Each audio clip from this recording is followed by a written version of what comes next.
Ladies and gentlemen, good evening and welcome to the HDFC Bank Limited Q3 FY21 earnings conference call on the financial results presented by the management of HDFC Bank. As a reminder, all participant lines will be in the listen-only mode, and there will be an opportunity for you to ask questions after the presentation concludes. Should you need assistance during the conference call, please signal an operator by pressing star then 0 on your touchtone phone. Please note that this conference is being recorded. I now hand the conference over to Mr. Srinivasan Vaidyanathan, Chief Financial Officer, HDFC Bank. Thank you, and over to you, sir.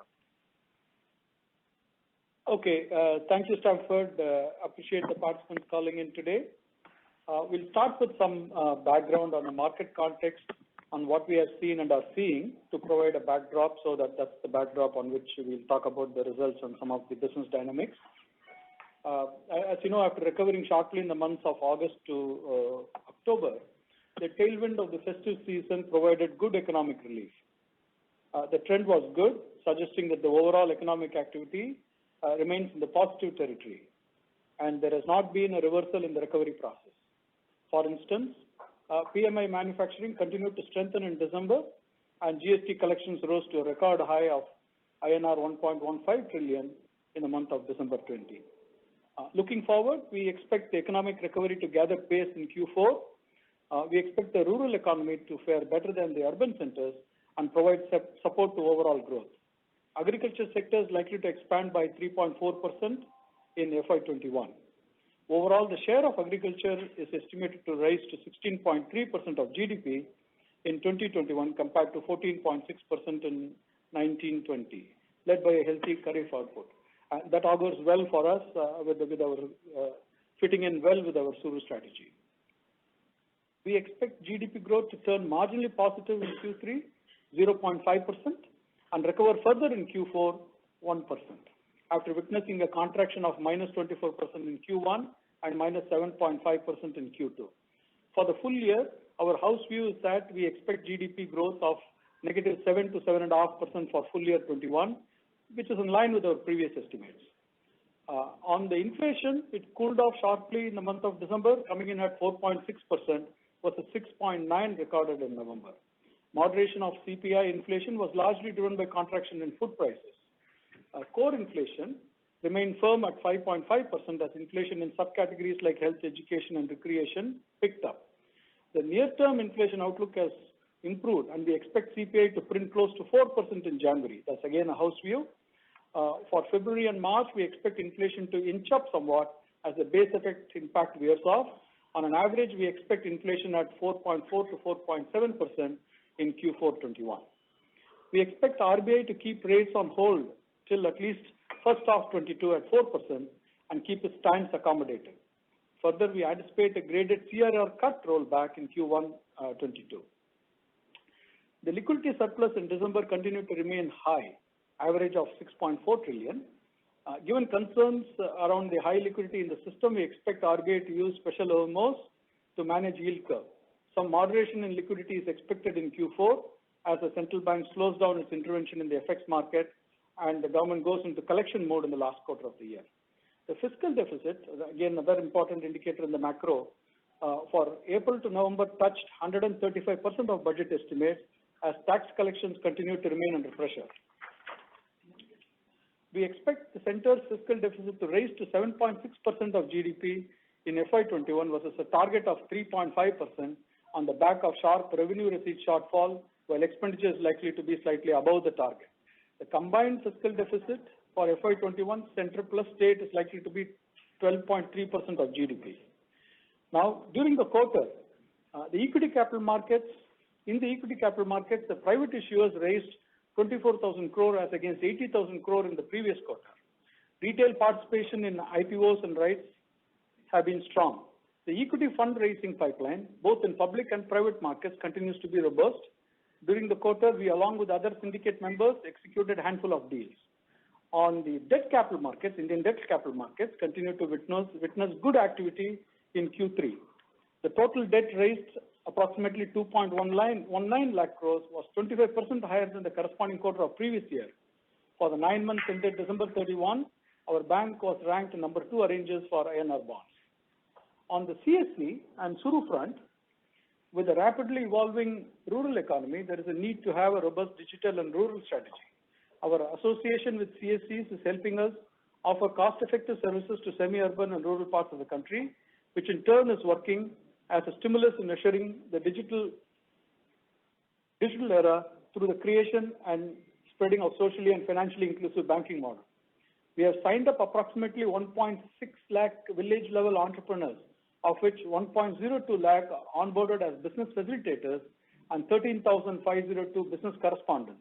These business correspondents are not only executing financial transactions through the use of Aadhaar-enabled payment system, which works on biometric authentication, but have also enabled them to sell multiple products, including CASA, fixed deposits, loans, including gold loan, two-wheeler loan, car loan, tractors, and home loans.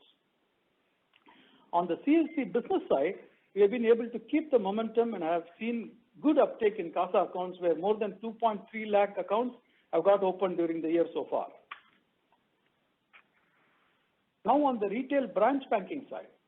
During the quarter, our sustained efforts on new customer acquisition, complemented with video KYC, led full KYC accounts and digitally powered smart accounts has enabled us to register growth of 20% in savings account acquisition and 15% in current account acquisition over the corresponding quarter of the previous year.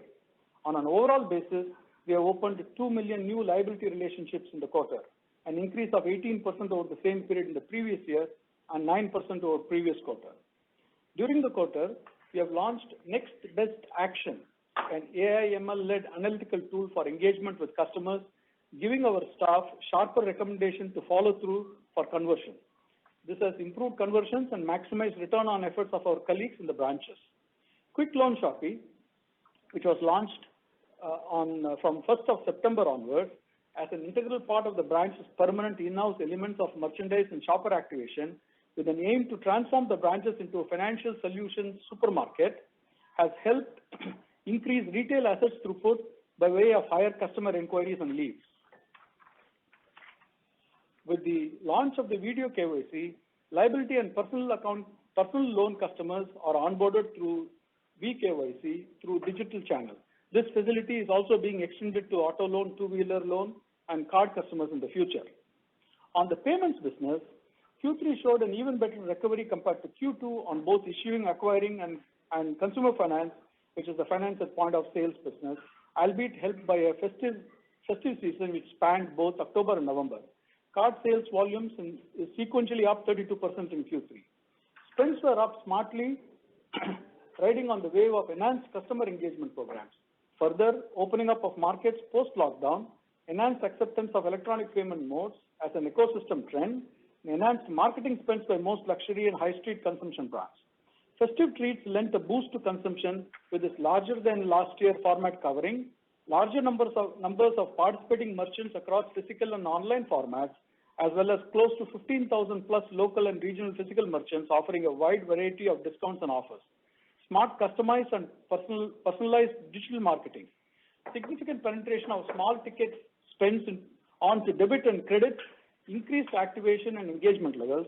December spends matched October, leading to optimism and growth prospects in 21.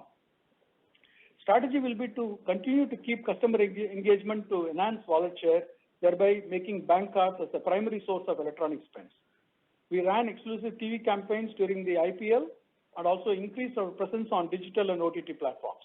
Festive Treats microsite attracted over 7 million unique visitors to the offers. On the merchant acquiring side, the similar recovery of spends were reflected in all acceptance form factors, which is the cards, UPI, net banking, etc. Enhanced merchant sign-up, deep customer engagement through one bank approach, bank staff visitations, value-added services, driving EMI at point of sale have helped in gaining counter share and float. Merchant acquisition volumes is sequentially up 20% in Q3. Lending across merchant types to take care of short-term working capital needs will be the core component of strategy going forward. On the retail asset front, retail advances continued a pointed recovery aided by the festive season, with the disbursals surpassing pre-COVID run rates and clocking a 40% sequential growth. Given the solid foundation of our retail asset franchise, we are confident of sustaining this momentum and making strong gains in market share. Arvind will have more color on this as we go later in this call. On the wholesale and SME segment, the performance of wholesale business across large, mid and SME corporate was at par with the pre-COVID trends. Bank continued to gain market share due to diligent adherence to sales process. We'll have Rahul cover this later as we go along. On the collections front, the bank entered Q3 with a cohesive strategy to manage the volume increases anticipated owing to the end of moratorium relief. The bank's primary goal was to stabilize resolution rates within short order to progressively reduce the quantum of accounts flowing through into higher levels of delinquency. Jimmy Tata will talk more about credit and collection as we go along in this call. Now getting on to a few comments on the franchise balance sheet strength. We have further built on the strength of the franchise and continue to be positioned well to reap the market opportunities. The recent customer relationships that we have built are performing well in accordance with our vintage models. This has enabled a robust buildup of deposits, thereby maintaining strong liquidity position. The bank's average LCR for the quarter was at 146%, rupees 95,000 crores of surplus or approximately $13 billion considering 110 LCR as a floor. Capital adequacy ratio is at 18.9%.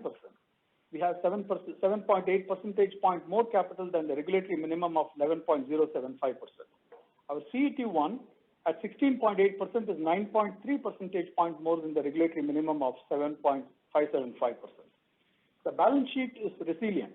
The floating and contingent provisions totaling to approximately 10,000 crores built over a period of time helps in de-risking the balance sheet. We continue to originate loans in accordance with our proven credit models. We have handled diligently the restructuring requests, which we'll cover more as we go along on credit. Now getting to the results highlights for the quarter. Net revenues grew to 23,761 crore, driven by an advances growth of 15.6% and deposit growth of 19.1%. Net interest income for the quarter was at rupees 16,318 crore, up 15.1% over previous year and grew by 3.4% over previous quarter. For the quarter, the core net interest margin was at 4.2%, prior year was also at 4.2%, and prior quarter was at 4.1%. As mentioned earlier, the bank's average liquidity coverage ratio was at 146%, while the excess liquidity positions the bank to cater to potential demand in future. It impacts current NIM by around 15 basis points. This drag was offset by monetizing some of the investments in the form of trading gains as we have done in the past quarters. Moving on to the details of other income. Total other income, 7,443 crores, was up 11.6% versus prior year and up 22% versus prior quarter.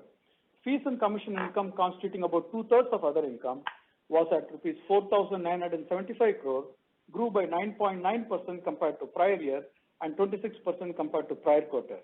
Retail constitutes approximately 94% and wholesale constitutes 6% of the fees and commission income. FX and derivatives income at 562 crore was higher by 7% compared to prior year of 526 crore and was almost flat to prior quarter.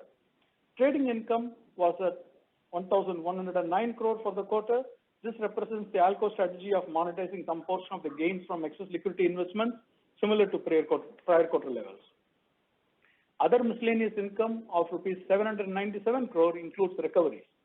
On the expenses, operating expenses for the quarter were rupees 8,575 crore, an increase of 8.6% over previous year. Year on year, we added 282 branches and added 55 branches during the quarter. We have opened 231 branches during the 9 months of this financial year. These levels of branch build accomplished on an average are slightly above 1 branch build per working day. By the end of this financial year, we expect to open approximately another 100 branches or so. Since last year, we added 1,008 ATMs, cash deposit and withdrawal machines and 249 during the quarter. We have 13,502 business correspondents managed by common service centers, including 1,532 opened during the quarter. During the 9 months ended December 31, we have added 8,123 business correspondents. The staff count increased by 3,579 during the last 12 months and is at 1,17,560. Cost to income ratio for the quarter and year to date was at 36%. Our expectation is that the spend levels will increase driven by sales, promotional activities, discretionary spends, and investments. Thus, the cost-to-income ratio will be reverting to recent historical trends of 38-39% in the short run, while our goal remains to bring this down again in the medium to longer time period. Moving on to PPOP, the pre-provision operating profit at 15,186 crore grew by 17.3% over previous year. Now coming to asset quality. As mentioned in the past quarter, the Supreme Court passed an interim order dated September 3, 2020, stating that those accounts that had not been declared NPA till August 31, 2020 should not be declared as NPA until further order. The bank has complied with the said directive and has not classified any account which was not NPA as of August 31, 2020, as per the RBI IRAC norms, and will not be classified as NPA till such time the Supreme Court rules finally on the matter. Similar to previous quarter, the bank, as a matter of prudence, used its analytical models to estimate potential NPA in an expedient manner on a pro forma basis and has provided for corresponding contingent provisions towards the same. The bank holds provisions as on December 31 against the potential impact of COVID-19 based on the information available at this point in time, and the same are in excess of the RBI prescribed norms. For the credit update, that we will provide in the next few minutes, we will first mention the reported number, and it will be followed by the pro forma number, which is analytically arrived. If you consider the potential NPAs as just mentioned using analytical models, the pro forma annualized slippage ratio for the current quarter is at 1.86%, as against 2.31% in prior year and 1.98% in prior quarter. Year-to-date 9 months pro forma annualized slippage ratio is at 1.67%. The GNPA ratio reported was at 0.81% of gross advances. The impact to the NPA ratio by use of analytical model in determining the NPA, as I mentioned earlier, is about 57 basis points. Therefore, the pro forma GNPA ratio for the quarter was at 1.38% as compared to 1.37 in the prior quarter and 1.42% prior year. GNPA ratio for the quarter on a pro forma basis, excluding NPAs in the agricultural segment, was at 1.2%. Prior quarter and prior year levels are also at 1.2%. Net NPA ratio reported was at 0.09% of net advances. NNPA ratio for the quarter on a pro forma basis was at 0.40% as compared to 0.35% in the preceding quarter and 0.48% in prior year. The restructuring under RBI resolution framework for COVID-19 was approximately 50 basis points of total advances. Now on to the provisions. Specific loan loss provisions reported were rupees 691 crore. If you were to follow a regular recognition process without any constraints of court directives, the specific loan loss provision would have been higher, resulting in the specific loan loss provision on a pro forma basis of rupees 3,170 crore for the quarter, as against 2,884 crore for prior year and 2,371 crore during the prior quarter. The total provisions reported were 3,414 crore, as against 3,704 crore during the prior quarter and 3,044 crore for the prior year. Total provisions in the current quarter included contingent provisions of approximately 2,400 crore. The contingent provision in the form of incremental specific loan loss provision is reflected here. These pro forma contingent provisions will be reversed to specific provision as and when final court order becomes available. The reported specific provision coverage ratio was at 88% as against 84% in the prior quarter and 67% in the prior year. There are no technical write-offs, so head office and branch books are fully integrated. At the end of the current quarter, contingent provisions towards loans were at approximately 8,600 crore. The bank's floating provisions remained at about 1,450 crore as of December 31, and general provisions were about 5,000 crore.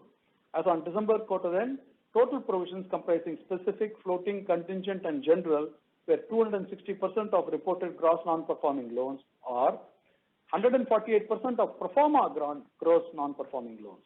This is in addition to the security held as collateral in several of the cases. Now coming to credit cost ratios.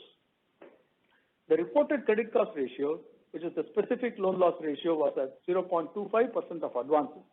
If you were to follow a regular recognition process without any constraints of court directives, the specific loan loss ratio would have been higher by 91 basis points, resulting in the specific loan loss ratio on a pro forma basis of 1.16 for the quarter, as against 1.22 for prior year and 0.91 for the prior quarter. As you are aware, recoveries are recorded as miscellaneous income. The recoveries amounted to 24 basis points of gross advances for the quarter, as against 35 basis points for prior year and 21 basis points for the prior quarter. After factoring in the contingent provisions as previously mentioned, which has an impact of 91 basis points, the total credit cost for the current quarter was at 1.25%, as against 1.41% in prior quarter and 1.29% in the prior year. The reported profit before tax at 11,772 crore, which is roughly 128 crore per day during the quarter, grew by 18.9% over prior year. Net profit for the quarter at 8,758 crores grew by 18.1% over prior year. Net profit for the 9 months ended December 31 was at rupees 22,930 crore, up by 18.6% over the corresponding 9 months of prior year. Some balance sheet items. The balance sheet size as of December at 16,54,000 crore is an increase of 18.6% over the prior year December level. Total deposits amounted to 12,71,124 crore, an increase of 19.1% over prior year and up 3.4% over prior quarter, which is an addition of approximately 42,000 crores in the quarter and 2,04,000 crores since prior year. Retail constituted about 80% of total deposits and 100% of incremental contribution during the quarter. With our persistent focus on granular deposits, CASA deposits grew by 29.6%, ending the quarter at rupees 5,46,747 crore, with savings account deposits at 3,74,639 crore and current account deposits at rupees 1,72,108 crore. CASA deposit also registered a robust sequential growth at 6.9%. Time deposit at 7,24,377 crore grew by 12.2% over previous year and 0.9% over prior quarter. CASA deposits comprised 43% of total deposits as of December end. Credit deposit ratio was at 85% for the current quarter, as against 88% in prior year. Total advances were 10,82,324 crore, an increase of 15.6% over prior year and a sequential growth of 4.2%. This is an addition of approximately 44,000 crores in the quarter and rupees 1,46,000 crores since prior year. Retail advances on a Basel basis grew by 5% year on year and sequentially grew by 4.3%. And wholesale advances on a Basel basis grew by 26% year on year and 3.8% sequentially. Moving on to CapAd. With regard to capital adequacy, total capital adequacy ratio as per Basel III guidelines stood at 18.9% as against a regulatory minimum of 11.075%. Prior quarter was at 19.1% and prior year was at 18.5%. The Tier 1 capital adequacy ratio was at 17.6% in the current quarter as compared to 17.7% in the prior quarter and 17.1% in the prior year. CET1 capital stood at 16.8% in the current quarter compared to 16.2% in the prior year and 17% in the prior quarter. In the 9 months ended December 31, the bank generated net capital of 40 basis points. To provide further context, during the financial year 1920, the net capital generation was 140 basis points to the total capital ratio. Now some highlights on STB Financial Services under IGAP, which was made for consolidation with the bank. Disbursements for Q3 were at last year levels and sequentially up 23% over Q2, with business across product lines gaining traction. Total AUM reached 60,176 crores. Net interest income for the quarter was at 1,010 crore, a growth of 1.5% over Q3 last year, while sequential growth was at 9.3%. PPOP for Q3 was at 748 crore, growing 7.5% over previous year. Provisions for the quarter were at 818 crores, which included general provisions made during the quarter. For the quarter, STB Financial Services has reported a small loss of 44 crores. For the 9 months ended December 31, the profit reported was 218 crores. STB Financial Services has given impact of Supreme Court order and fast NPAs at the end of August and held the status of these accounts as standard. As on December 31, gross and net NPA were 2.7% and 1.7% respectively. If HDB Financial Services had classified borrowers' accounts as NPA after August 31, 20, along with the NBFC recognition methodology, the pro forma GNPA ratio would have been higher at 5.9% as on December 31, as against 5.1% as on September 30, and 2.9% as on December 31 last year. However, no benefit of standstill is taken in the P&L, as adequate general provisions have been made to neutralize the benefit. HDB Financial Services had adequate liquidity and LCR as on December 20, which was at 285% LCR ratio. HDB Financial Services is also able to borrow at attractive rates, coupled with the strong capital position of 19.5%, and are well positioned to maintain growth momentum built in Q3. Now coming back to the bank, and particularly on the December 2nd RBI order, we want to mention that progress is being made on the plan of action provided to the regulator. We have taken it positively, as it will raise the standards. The regulator will institute a process to inspect the action plans and the progress. We shall give updates in the future. In summary, our teams across functions enthusiastically handle customer engagements in implementing our strategy, regardless of the challenging atmosphere. This is reflected in deposit growth of 19%, advances growth of 15.6%, operating profit growth of 17%, profit after tax increase of 18%, delivering the return on assets slightly above 2% or so. With that, may I request Jimmy Tata to give a few comments on credit, and then we'll have some business highlights coming too. Hi, good evening everyone, and thanks for coming again.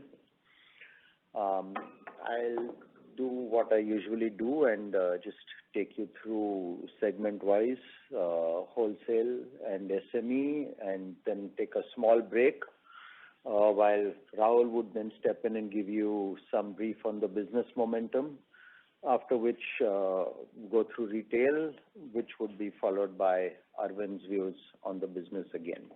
So, on the wholesale portfolio is now reasonably large at around 5.8 lakh crores.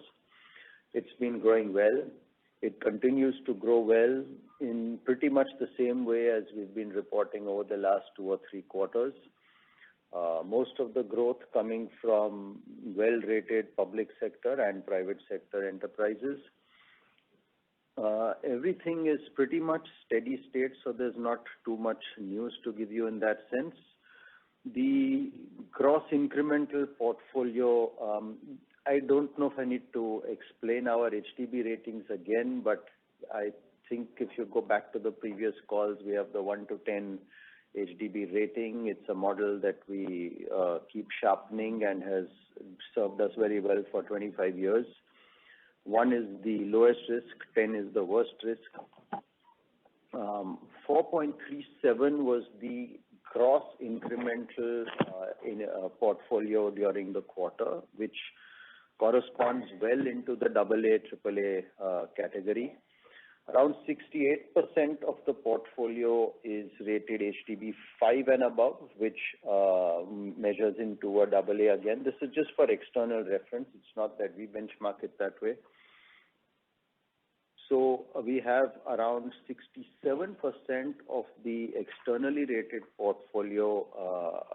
Actually, no, I should phrase that again. 67% is externally rated at AA and above. And since I'm using the word above, maybe I'll just let you know that it's a 50-50 between AAA and AA by and large. The average rating of the portfolio itself remained very steady, and it's been that way for the last few quarters at around 4.4. 70s, the high 70 percentages, I would say, is where the externally rated book. So at this point of time, it's 79, but it's usually in the high 70s of the externally rated book is either AAA or AA rated. 90+% is A and above. Moving into what we usually mention on the unsecured book, the unsecured book always has a better rating than the average portfolio because we do take great caution in what is done in the unsecured space. The weighted average of the unsecured portfolio today is an HDB 3.4 as opposed to the average of 4.4, and thereby the secured book being of 4.57. That's how the average gets determined. So things are pretty much as they were, going well. We are confident and it seems in order. I think Srini commented on the NPA numbers and the pro forma NPA levels. Within the wholesale book, there is really not much distance between the actual and the pro forma NPAs because the book itself is quite steady and stable. Just take a minute to move into the SME book and let you know what is taking place there. So over the last 2-3 quarters, given the injections of various benefits that have come in from the Reserve Bank and from the side of the government, be it the CLGS or the various measures for agriculture and various other methods, we once again had a fairly good ability to manage. As we had mentioned earlier, cash flows into customer accounts, which we monitor very closely, had slipped in the months of April and May. From June onwards, quite happy to report that there has been a strong bounce back, and I'll come back to this in a minute. I'll just give you a better flavor of that there, but I'll leave this there for the moment. The 30 plus since the month of September, which is when you can actually measure it, has again shown an improving trend month on month. And I could tell you that the FITL in the SME book is a 0.74 or 0.75 percentage range, which effectively shows the inherent strength of this book. We would, over the last few quarters, have done a lot of analysis and tried to explain to you why we think it is strong, but I would think that this is one of the actually manifested demonstrations of the strength of that book, that not more than this much required to be put into FITL. We also have been doing stress tests on this book, as we mentioned to you some time ago. And initially, in the early days, of course, we were very conservative about it, and we reported that 9% could end up being under stress. We revised that last quarter, if you remember, and it came down. It was much better than we had imagined, so it had come down to around 3. There is again a small positive movement, and today around 2.3% is where we consider there may be vulnerability, which we watch rather closely. The utilization of facilities in the SME book has been steady over this entire period at around low 70%. The number itself doesn't matter. It's the fact that it is steady that we look at, because this is based on working capital limit, it is based on availability of drawing power, etc., etc. So that once again puts things in a good light, and it carries on the same way, so I'm not dwelling too much about it. It's pretty steady state. Industry classification and diversification, once again, very granular. Nobody except agriculture, which is, once again, as I mentioned, is directed lending. So you have to have a particular percentage in it. It crosses 5%. All other industries in this SME book are below a 5% level. And I think if you go to industry numbers 6 or 7, it starts moving down to 3 and then to 2s and much lower than that. So there's a tremendous granularity in that. The delinquency trend quarter on quarter has also showed an improvement across all buckets. So be it the 7 plus, the 15 plus, 30, 60, whatever, there is an improvement across all buckets in the, so there has been good recovery seen even in those areas. coming to the few points then that we usually mention, which are some of our own individual metrics. Our self-funding ratio, once again, I must caveat, as I always do, this is not security. This is the bank's internal measure of the customer's wealth and liquidity in the SME space. As we had mentioned to you in the early days of the pandemic, we were concerned and we were watching whether this would stay, to maybe to our surprise. We're not surprised anymore about it because we've now determined the reasons as well. But the self-funding actually grew from that point in time. I think the customers ended up with larger savings and larger balances in the bank than previously there. So that remains in the 70s now for a considerable period of time. I mean, between 70 to 80%. The collateral coverage, again, rather steady, currently around 85%, and it's usually been in the 85 to 90% kind of a range. The other good thing which I alluded to right in the beginning, which I could report to you now, is since the month of June, we have seen a very steady flow of receipts into our accounts, and this is something we monitor very closely. It's not just steady, it is actually growing. And at this point in time, I think I would be able to say that it's around 14 to 15% higher than the levels of the inflows in February. Thus, this once again, I think, reflects the health of the portfolio and the superior customer selection that the group has had. The ability of these customers to bounce back in terms of business receipts to pre-COVID levels and actually cross that shows that the book is in reasonably good health. That, of course, is all that we do internally, so we decided to do something a little more outward-looking. And we decided to plot the receipts in our customer accounts and the collections vis-a-vis the GST collections of the government. And the plot shows two almost parallel lines. So once again, this shows that the flow of funds into our accounts is mirroring the recovery in the economy as well, puts things into a good perspective for us. From the risk perspective, all I can say to conclude is we have our behavioral score. Just like we have the HDB ratings in the wholesale, we have behavioral scores which focus a lot on customer behavior beyond just the balance sheet and the metrics. These are also gravitating once again back into the pre-COVID days. So all in all, comforting from our perspective. Just thought, Rahul, why don't you just speak a bit on the business side? Sure. Hi, good evening. With commencement of the vaccination drive today, it finally feels that we are on the road to normalization. Well done, India, on that. Wholesale banking remains on very strong footing and had a satisfactory performance. Corporate banking and business banking continue to track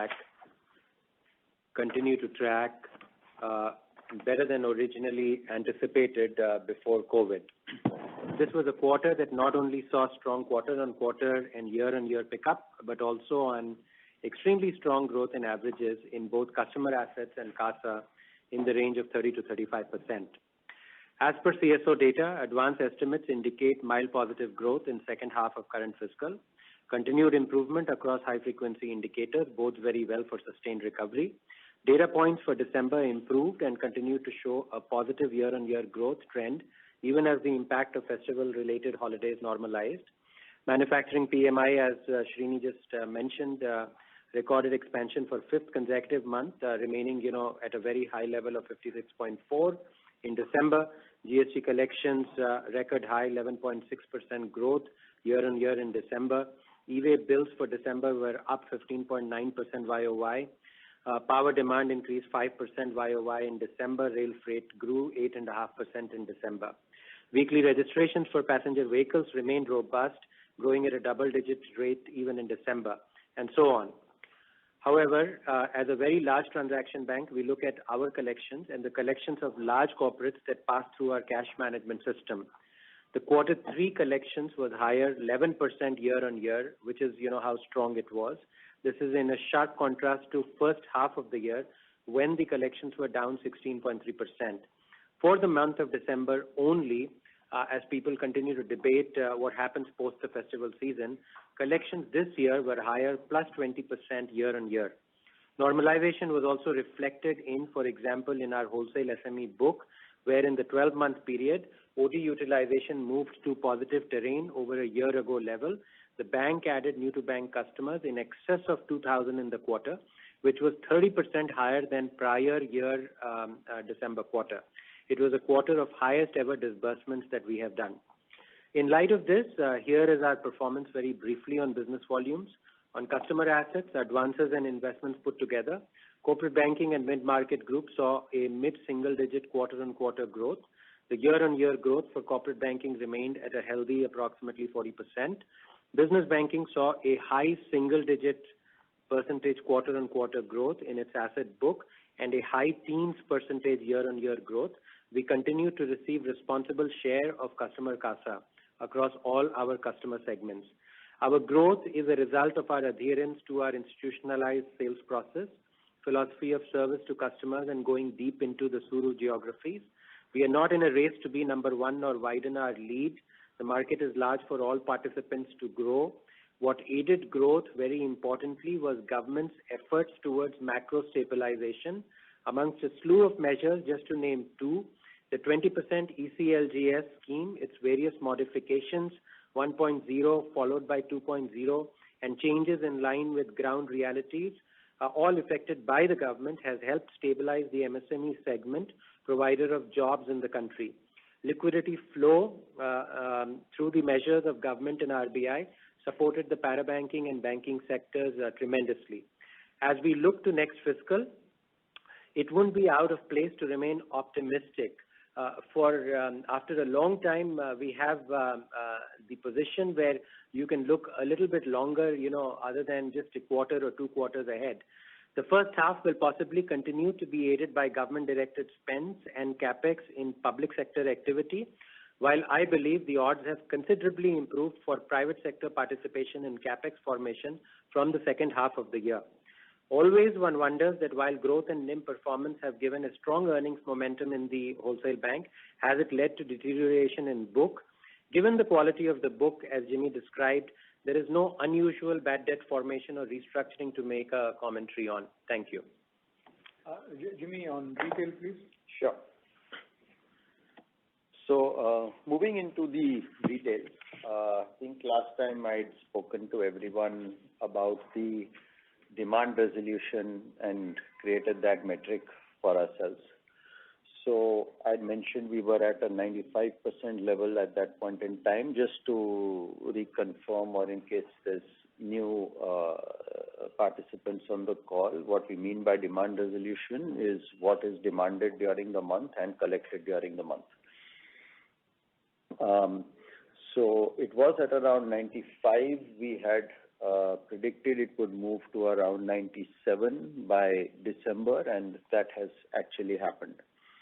Just to compare it with pre-COVID levels, this would be levels a little over 98%, so we are very close to it.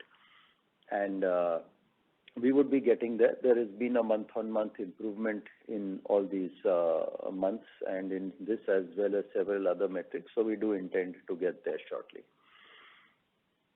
Looking at the check bounce trends, these have also been improving month-on-month since September, when we naturally started measuring it again. There was no point during the moratorium.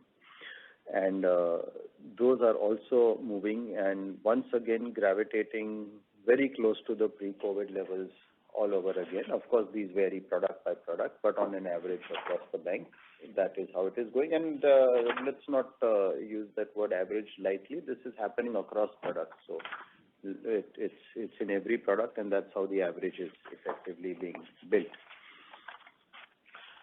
If we move into the collection resolution, by which we mean the resolution of the cases that have actually bounced, this also is improving month on month, and therefore is a very encouraging trend. And in fact, the bounce resolution has actually gone better than the pre-COVID numbers in the recent months. If we look at the higher buckets, the resolution is not over and above the pre-COVID months like the bounce resolution is, but once again, getting there in a sense. So all in all, the collection situation is improving as we move along, and we hope it stays that way, of course, and not much else to report in that particular direction. Agriculture has been a sector that has performed relatively well during this entire pandemic. It's holding up well. There are in fact a few signs we have observed recently that might lead us to say that things are getting better than the historical levels. But at this moment of time, we'd like to continue doing some more research on those and wouldn't want to put them on the table. So let's just continue to say that things are holding up well in the agri front. Recoveries also, which means recoveries on written-off cases, doing rather well since the last few months, and we are now around 15% over the pre-COVID levels when it comes to the month-on-month recovery as well. So all in all, I would think reasonably good situation on the collection and recovery front for all of us. To just take a minute on one or two other things that have been little peculiar to the quarter. One is the restructured assets. So I had mentioned in the last call, if you recall, that the restructuring, while it had gone live, was a little damp and not very enthusiastic in terms of its response. But I'd also mentioned that it was very early days and something could emerge going forward. That turned out to be true. Two things happened. One is perhaps customers themselves felt that they should apply while the opportunity was there, but I think what helped it beyond that was the regulatory environment changed, in which it was permitted to do the restructuring on a mere request rather than to insist on a lot of documentation and justification for the same. So what we did was we tried to approach customers dynamically because we did see this as an issue and we did want to be human about it. And whoever did apply and was basically eligible on absolutely basic grounds was offered the restructuring, and therefore the restructuring numbers did go up towards the end of the quarter. A lot of this restructuring, therefore, I just would want to draw one distinction for the benefit of everyone. The restructuring that has been done is largely based on customer request because we did want to take a human approach to this. It is not reflective of the bank's view on what would happen to that particular asset or the portfolio. The pro forma NPA that Srini referred to and also gave the numbers for earlier on is what the bank's view is on what would happen in terms of any asset turning non-performing. So I just thought I'll draw that distinction between how we handle the restructuring and the pro forma. They are two different things. Yeah, and the restructuring is 0.5% of total. Yes, you mentioned that. You had mentioned that. Also, a small update on asset sales. We have always in the bank been looking at, and we're also required to do it regulatory, but we do it anyway. We periodically examine the entire portfolio of bad assets and we decide whether it is worth disposing some assets or retaining them for recovery. Whether we write off or not, of course, as you all know, we do not stop recovery efforts. So we do examine whether a sale could provide us a better return than our own recovery efforts in various assets as well as pools of assets. And whenever we do see that opportunity, we do sell the assets. Historically, as you would know, in the Indian context, the market has actually really been strong for wholesale stressed assets, and there hasn't been much of a market for retail stressed assets. As you know, our wholesale stressed assets have not really been fortunately very large, And for that reason, there hasn't been that much of a sale. But in the recent quarters, there has been a growing interest from various participants for retail assets as well. And hence, taking advantage of that, we have examined the portfolio, and since we did receive offers which we thought were commercially in our interest and viable, we have sold some assets in the retail space as well. All I would say is, of course, the entire financial impact of such assets would have been taken in the current quarter, as well to the extent it had not been taken in previous quarters. But there would be no further impact in the future going on over there. When we move into, Arvind, of course, will get into the business aspect of it, but from the risk dimensions of the product growth, I would just be able to say that we are now pretty much approaching pre-COVID levels in terms of the business momentum, and in several products like the auto and two-wheeler space, we are actually ahead of those levels. Personal loans are more or less on an even keel with those times, and it is a few products like business loans, etc., where things are not yet completely up to scratch. That is for two reasons. One is, of course, the market in this area might not be that conducive, and of course, we would also be cautious in certain segments where we wanted to exercise that level of caution. But of course, Arvind will speak more on the business momentum as things progress. I think that's pretty much it from my side, except for, let me just tell you a little bit. I think comparing industry delinquency at this point of time is not going to be very meaningful because of the Supreme Court judgment. We, of course, are trying to work out and communicate our own pro forma delinquencies, but there is no consistent methodology for that. It's probably not good to compare that. But what I could give a small flavor on is the future portfolio, because the assets that we are putting on in the current environment, if we just take one metric, and this is again for the external world to give a reference, it is not the metric that we use internally, but if we look at the bureau's cause of the new acquisitions, across all products, we are considerably higher than the average of the rest of the industry. So if you take one of the most significant unsecured products, around 52% of our portfolio is above what is generally considered a very high cutoff score in the bureaus, compared to a 35% for the rest of the market. If you take one of the largest secured products, those two numbers are a 42% for us and a 33% for the rest of the market, with the same high bureau triggers that we are talking about.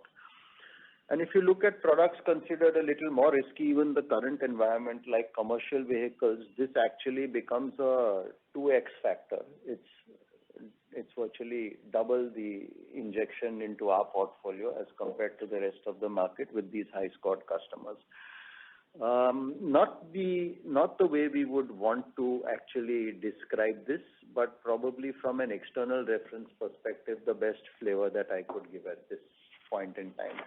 So that's a little bit on the new acquisition and the quality of the portfolio, because you should know that what is being onboarded at this point of time is of the usual, if I may use the term, HDFC Bank quality. And I'd hand over to Arvind now so he can take it over. Thanks, Jimmy. Okay, the retail assets umbrella of all 11 businesses, whether it's secured, it's unsecured, the retail working capital, the microfinance. I think in the last quarter, when I covered the July to September, I mentioned that we've grown by the double-digit sequential growth. This quarter, October to December as well, we are mirroring a similar sequential double-digit growth on the dispersals. So we have surpassed the pre-COVID run rates this quarter, which you heard Jimmy just sharing with you guys on the retail assets as a whole. Another point to note is that on a December to December, if I compare 20 and 19 Decembers, we are running a double-digit growth on the incremental business for that month as well on the overall retail assets businesses. We are observing bullish growth rates in the retail working capital, home loans, auto loans, loans against property businesses, our secured arms, as well as the unsecured piece of the retail assets franchise. Let me also give you some ground level feel on what's happening quickly, a quick snapshot. I think the retail working capital, we've seen a massive robust growth on a year-on-year basis. The SME side of the business has been ably assisted with our distribution strength, the bumper crop, a good agri uptake. The government credit line guarantee scheme added substantial value. We're also noticing a tier 2, tier 3 cities robust growth in the last quarter. The home loan business has also registered substantial growth as the market continues to be dominated, I think, more by end users in our observation. The stamp duty relaxation in certain states has given it a boost. Of course, the interest rates also have fueled this growth for the quarter, and we're expecting this kind of growth over the next quarters as well. The gold loan franchise, as you guys have seen, are experiencing an unprecedented high year-on-year growth rates. And looking at that opportunity, we are also sizing up our physical distribution accordingly with the liability branches to grow this in the coming financial year and the quarter that we've entered. In the auto loan business, we've already started inching on the growth path. This December versus last December, we're on a growth path. And we are hoping to strengthen this and consolidate this further this quarter itself. As a matter of fact, Jan itself, I think we should see a much higher growth rate on that. On the unsecured piece, we've noticed, like you heard Jimmy talking about showing some confidence on the book. So I'll probably give you a quick sense there that we've increased our sourcing from the internal customers of the bank, one. Second, there's also an increase in the government segment contribution by almost a double digit. And another important aspect there on the unsecured loans is the sourcing is tilting towards a slightly higher market share in the highest income segment. So that kind of echoes with what you heard Jimmy talk about, the quality of the portfolio, the confidence that probably he shared on that. In our microfinance business, I had mentioned that we have deliberately taken a more cautious and guarded path. However, I think our collections is in place. In Jan itself, we should resume the normal run rates on this business as well. And we are optimistic from here on. Last quarter, I had also mentioned about the digital endeavor, both on four-wheeler and two-wheeler loan side. We've had already a representation with the regulators for the same.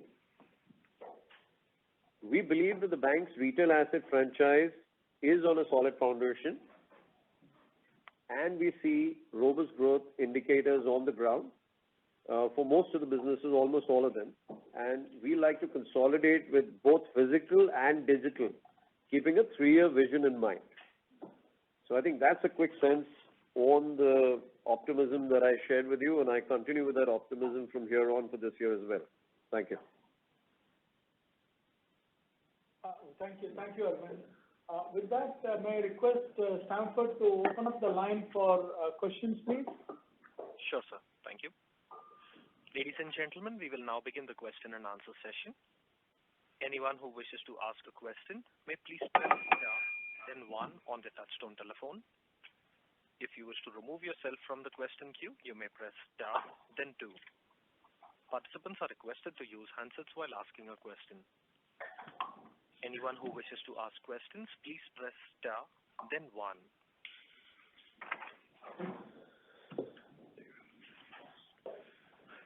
The first question is from the line of Mahrukh Adajania from Elara. Please go ahead.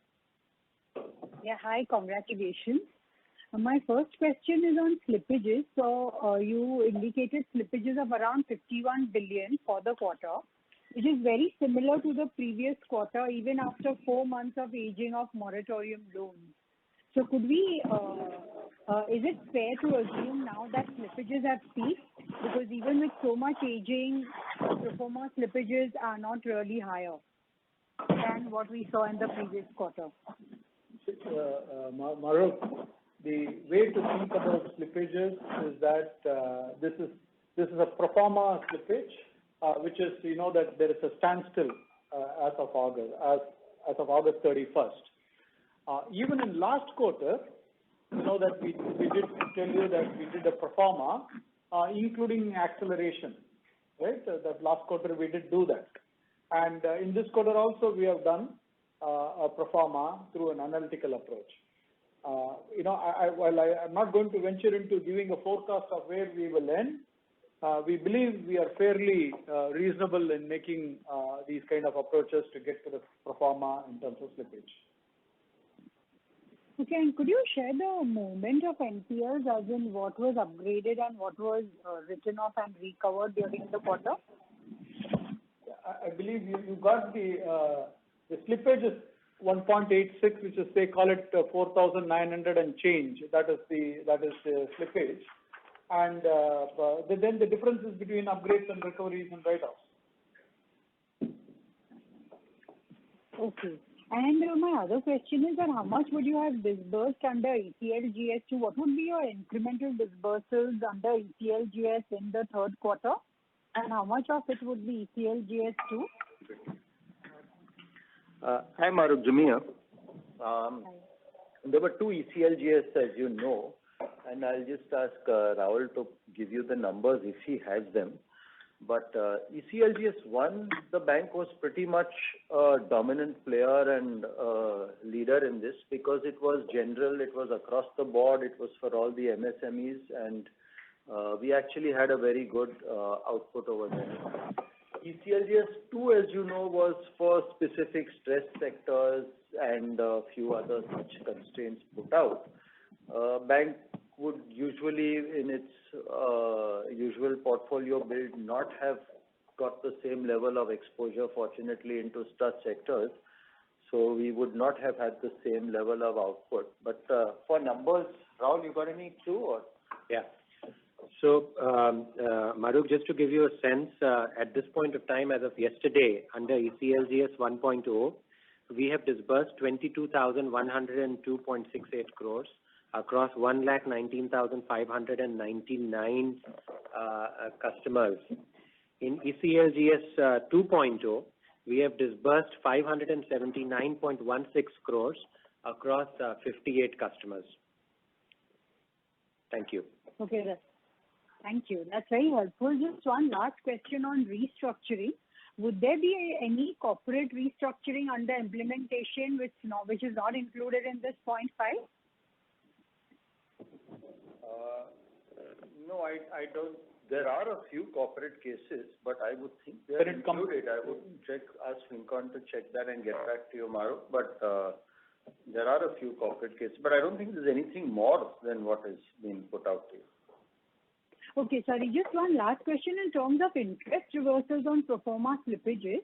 So would you have reversed interest also on these slippages, or? Yes, Mahrukh, has been done. Okay, thanks a lot. Thank you. The next question is from the line of Suresh Ganapathy from Macquarie. Please go ahead. Yeah, hi. My question is first on the qualitative front, on the technology side. I know the last time it happened was because of a power outage, but then how confident you are that you can really handle higher and higher volumes? What are the qualitative changes that have been done? If you can just reflect upon that. And also, when do you think you're going to call RBI for a review, and by when this could get resolved? And the second related question to this is that your inability to add credit card customers doesn't necessarily affect account openings. Has there been some kind of a reduction in account openings because of that? And sorry, finally, the last question is a clarification from Jimmy Tata. So you are saying that 1.38% is the pro forma GNP and 0.5% is restructured assets. Does this mean that this 1.38% pro forma NPA also includes part of this 0.5%, which can potentially go bad? Because this is basically an analytical NPA number that you're giving. Yeah, thank you.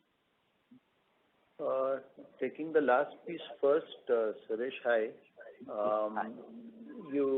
Yes, there would be some of it included, but I did mention earlier, and I would take pains to point out that the restructuring has been done very genuinely based on customer requests and what they wanted, and not on what the bank's view was in terms of the performance or ultimate slippage of the asset or not.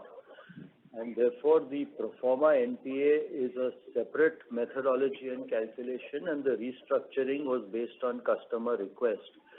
That said, would some of the customers who requested for restructuring be included in the pro forma NPA? Yes, I would think so.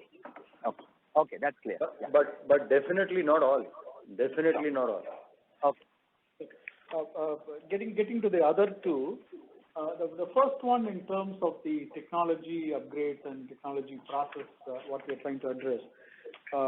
We have several action plans, from strengthening of the disaster recovery or the recovery point and the recovery time, and automating the orchestration tool to get onto the DR side, or architectural efficiencies, cloud strategy, etc. There are several strategies that we have. Some are long-term, like the cloud strategy. We should put that to the side because those are long-term. It could be 12 to 18 months, right? So leave that to the side because that's not an immediate thing. That's more of a longer-term thing. But the rest of the things that we have envisaged in the action plans we're working out, anywhere could take 10, 12 weeks from our side. But then from then on, the further time frame is not something that we manage. We will leave it to the regulator to handle in form of further inspection, as I mentioned in my initial remarks, where they can inspect and institute the process, how they will inspect and look at the action plans and the progress around it. That's not something that we can manage or we can tell you.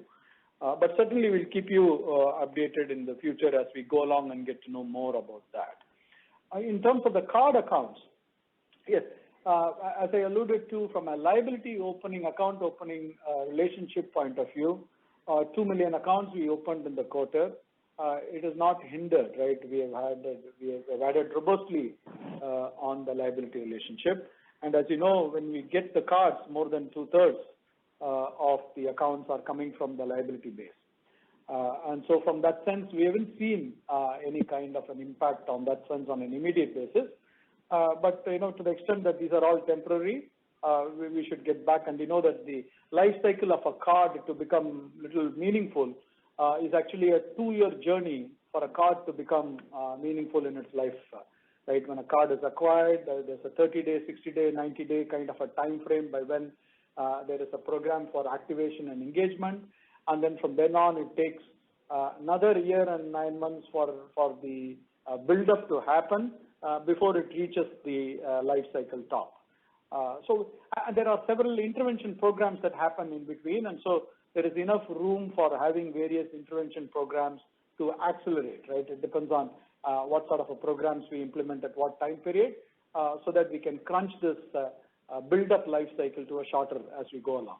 But at this time, to answer your question, whether are we seeing, the 2 million accounts liability relationship we opened is quite robust. Last quarter was 1.8, the quarter before 1.6, and this 2 million, all of last year ending March 20, all of that year was 6.5 million accounts liability relationship is what we opened. So we are on a good track from that sense to start building. The initial relationship building approach is robustly going.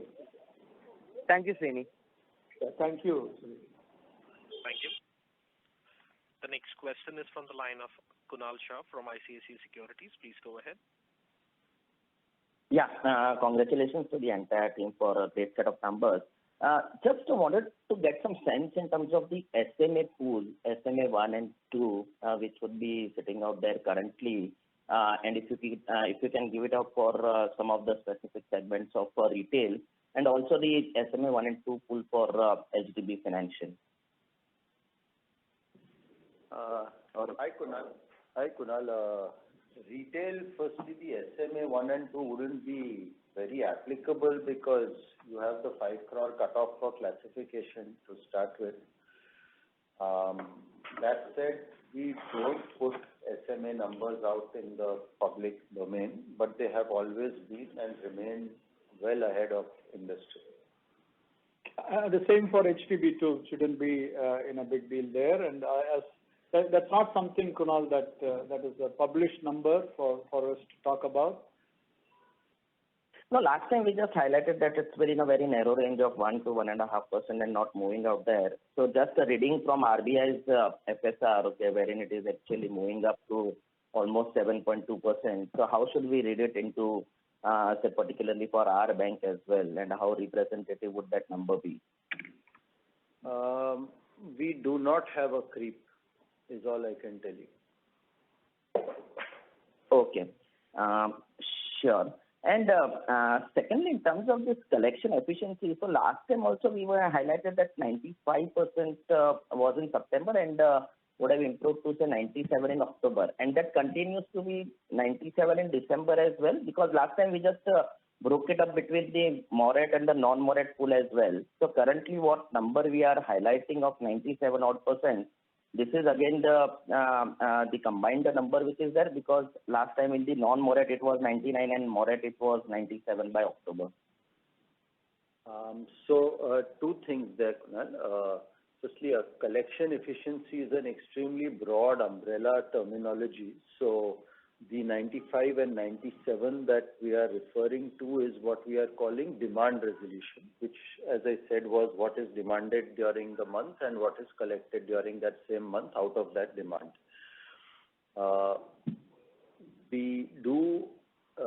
So yes, this was at 95 the last time we spoke, and we had thought we would be able to move it to 97, which, as I mentioned earlier, is very close to the pre-COVID numbers as well.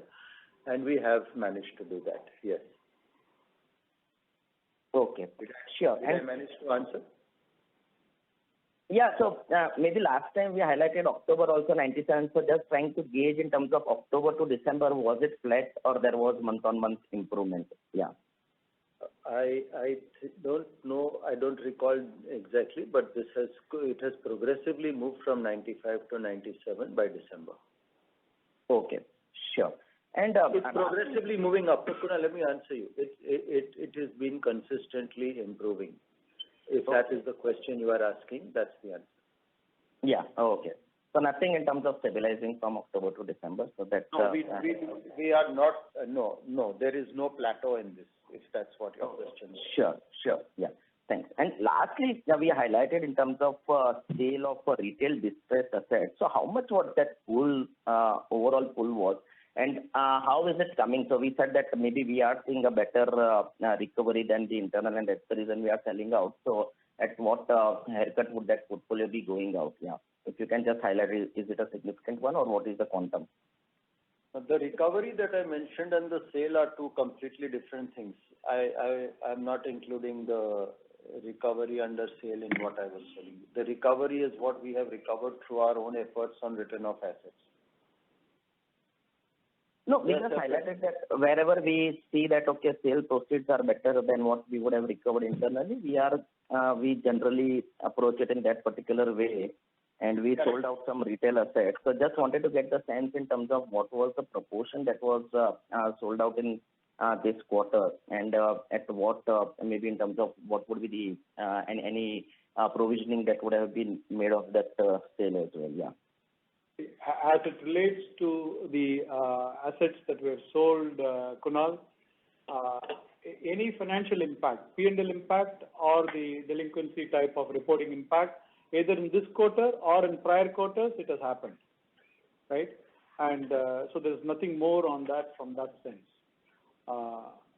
You know what I mean is that they are either declared NPA prior, or in this is part of the pro forma in this, that I have told you 1.38, and it has gone out, right? So there is nothing more on those that front, if that's what you're asking.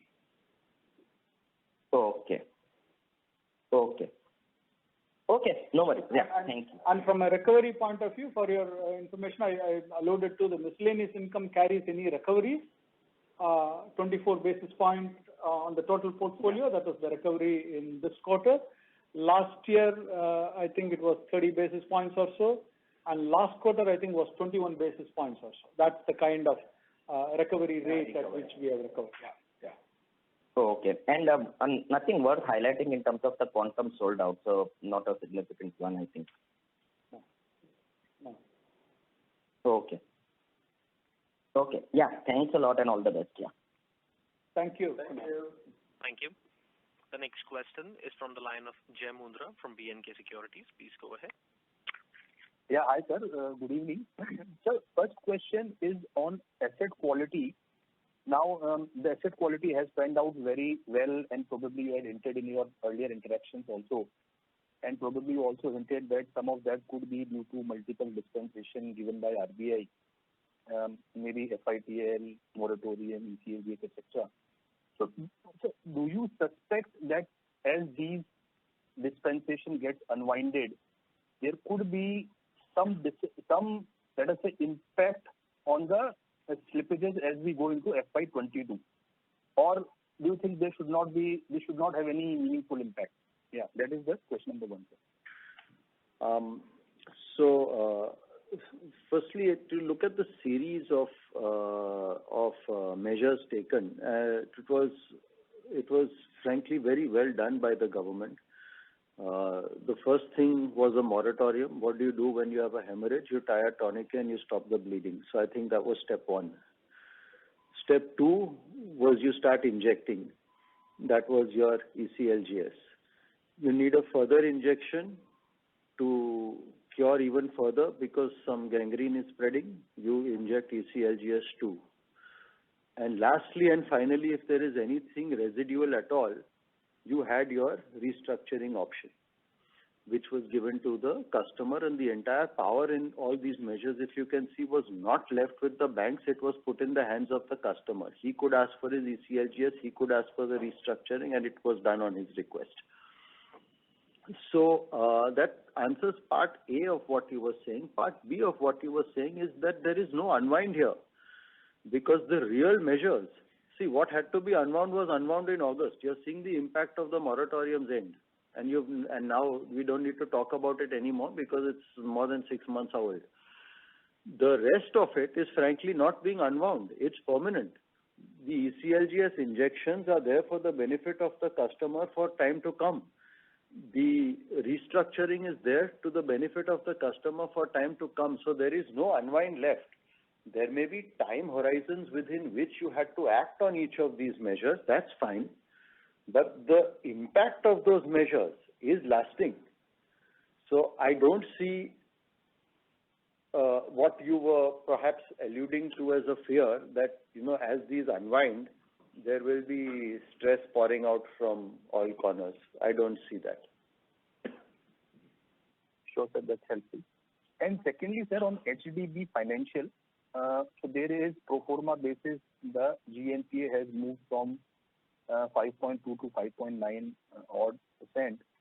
Anything specific or any product that you would like to highlight where you are seeing relatively higher stress, or any qualitative comment within the customer segment or within the product segment?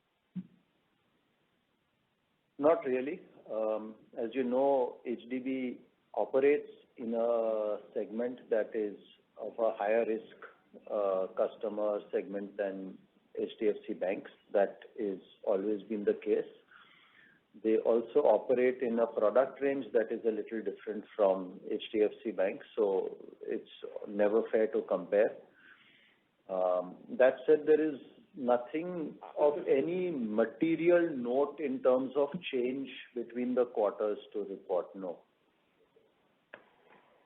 Sure, sir. And the last question, sir, correct me if I am wrong, but if I compare RBI data that they give on on the sectoral basis, it looks like that the retail growth is even lower than the RBI reported retail growth. So could you, that has been there for the last 2-3 quarters.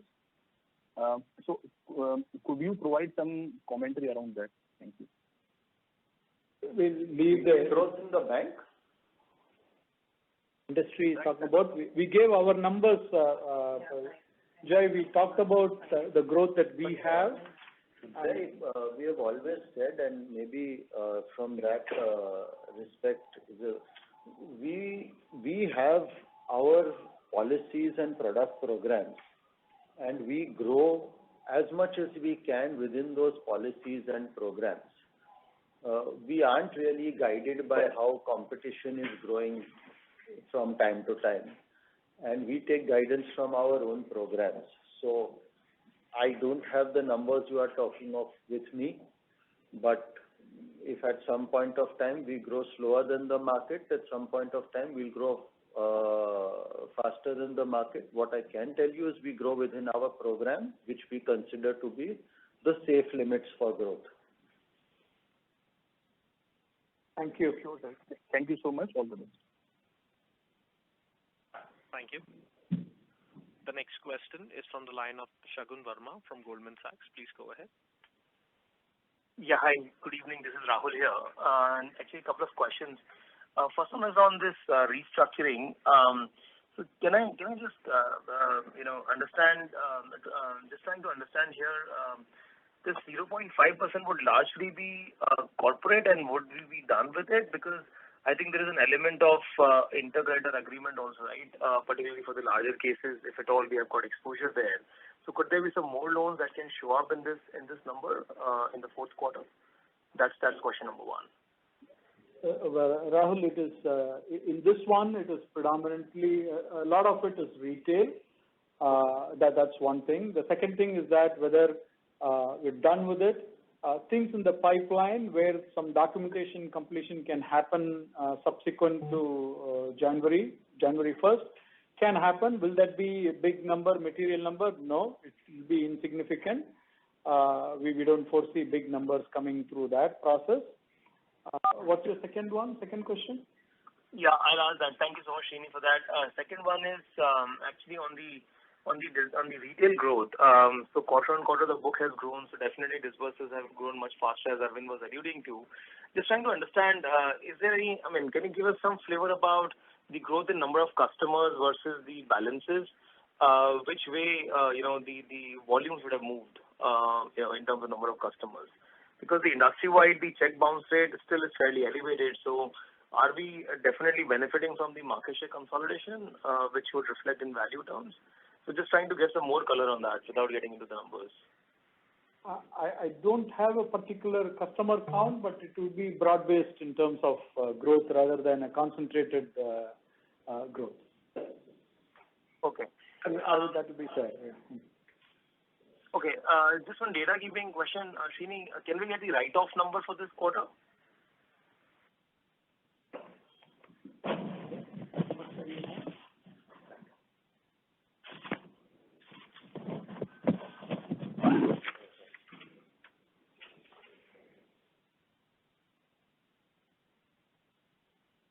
As we go along, I'll try to get it. I don't have it in front of me, Rahul. Sure. Yeah, just the last question. Srini. So, the Reserve Bank of India, had put out this draft paper for the NBFC's path forward. Just wanted to understand your preliminary views, if at all, from the bank side, given the fact that we have got HDB financials, which could, which could be affected by the new set of regulations. So, any preliminary thoughts that you may have on these draft guidelines or draft paper rather? It's still in a working paper form with views and suggestions and inputs to be given by 15th January, which was yesterday. It still remains to be seen how this shapes up and evolves. We'll have to wait and see how this evolves into a shape. Okay, got it. Thank you so much, Srini. That was really helpful. Thank you and good luck for the future. I appreciate, Rahul. Thank you. Thank you. The next question is from the line of Manish Otswal from Nirmal Bang Securities. Please go ahead. Yes, sir. Thank you for the opportunity. I have only one question. On our SDB Financial, we have a gross NPA of 5.9%. What is the total provisioning number? Because the way you shared for the bank number, contingent provisioning for the pro forma gross NPA, what is the total provisioning we have done till date? In this quarter, I think the provisioning was about 800 crores. That's what readily I have. Balance sheet number, sir. Balance sheet number, I'm looking at. No, I don't have it in front of me. I'll have to get back to you on a balance sheet. Okay. Thank you. You know that HDB Financial Services closes their books on Indian GAAP basis. We take and consolidate on an Indian GAAP basis. So in Ind AS and Indian GAAP, they close on Ind AS and we consolidate on IGAP. So two different bases we have, and I don't have readily in front of me what that is. Yeah. Thank you, sir. Thank you. Thank you.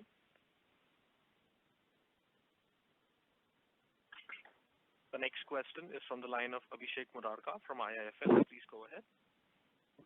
Hi, good evening, everyone, and congratulations for the quarter. So just a couple of questions.